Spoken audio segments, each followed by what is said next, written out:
ஒரு குடும்பம் வருது. அப்பா பற்றி பேசினா ரொம்ப நல்லவர், அம்மா பற்றி பேசினா குறையே சொல்ல முடியாது நல்லவங்க. சரி, அப்படியே கணவன் மனைவி, அது என்ன சொல்கிறது, அந்யோன்ய தம்பதிகள்னுவாங்கள்ல, அப்படி புரிதலில் வந்து ரொம்ப சிறப்பான புரிதல். பிரச்சனையே வராதானா வரும், சின்ன சின்ன பிரச்சனைகள் வரும். நாங்கள் வந்து பிரச்சனை வரும்போது ஒரு 2 நாள் அமைதியாக இருப்போம், ஒன்றும் பேச மாட்டோம்.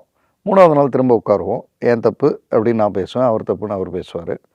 சரின்னு சரி பண்ணிக்குவோம். சில நாட்களில் இது கொஞ்சம் கூடும் குறையும். அதை நான் கொஞ்சம் வீம்புக்கு இருப்பேன், அவர் கொஞ்சம் வீம்புக்கு இருப்பார். ஆனால் ஓவரால் மாடல் இதுதான். குறைந்தபட்சம் 1 நாள், அதிகபட்சம் 3 நாள், அதுக்குள்ளே முடிச்சுருவோம். இதுதான் எங்கள் வாழ்க்கை. இப்போ இவங்களுக்கு ஒரு பையன் பொண்ணு.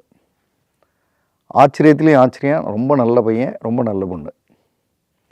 பையனா எல்லாமே மெரிட்டில் வந்த பையன், பொண்ணா எல்லாமே மெரிட்டில். அதாவது நான் அந்த மெரிட்டுன்ற வார்த்தையை ஏன் சொல்கிறேன்னா, சின்ன வயசுலேருந்தே ஸ்டடீஸில் சின்சியராக இருந்தால் மட்டும்தான் அப்படி வர முடியும்.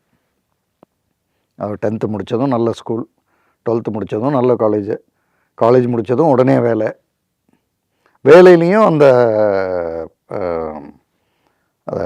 நிறுவனத்துக்குள்ளே போனதும் உடனே ஒரு 3 இயர்ஸ் 4 இயர்ஸ்க்குள்ளே நல்ல ப்ரொமோஷன். அப்போ இது வந்து போத் சைட்ஸ், அதாவது பெண் குழந்தைக்கும்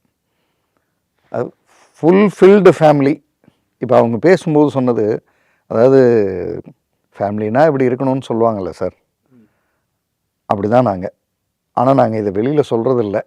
பொதுவாக நம்ம ஊர் பக்கம் ஒன்று சொல்லுவாங்க, அந்த அம்மா சொன்னாங்க, எங்கள் அம்மாவே சொல்லுவாங்க, கண்ணு பட்டுற போதிரி யார்கிட்டையும் சொல்லாத அப்படின்வாங்க. நாங்கள் இப்படி தான் இருக்கோம், எந்த ப்ராப்ளமும் இல்லை. எனக்கு இந்த பக்கம் உட்காந்துருந்தா ஒரே க்யூரியாசிட்டி, எந்த ப்ராப்ளமும் இல்லைன்னும் போது இங்கே இந்த கவுன்சிலிங்கிறதுக்கான ஆரம்ப புள்ளி என்ன? அதாவது எந்த ப்ராப்ளமும் இல்லைன்னாலும் கவுன்சிலிங்க்கு வரலான்றது நம்மளே பேசுகிறோம். ஆமாம். ஆனால் ஒரு 100 பேரில் ஒருத்தங்க இப்படி வந்தால் ஆச்சரியம். அப்படி வந்த இவங்க ஒருத்தங்க தான் இவங்க. ஸோ அவங்க சொன்னது ரொம்ப சிம்பிள்.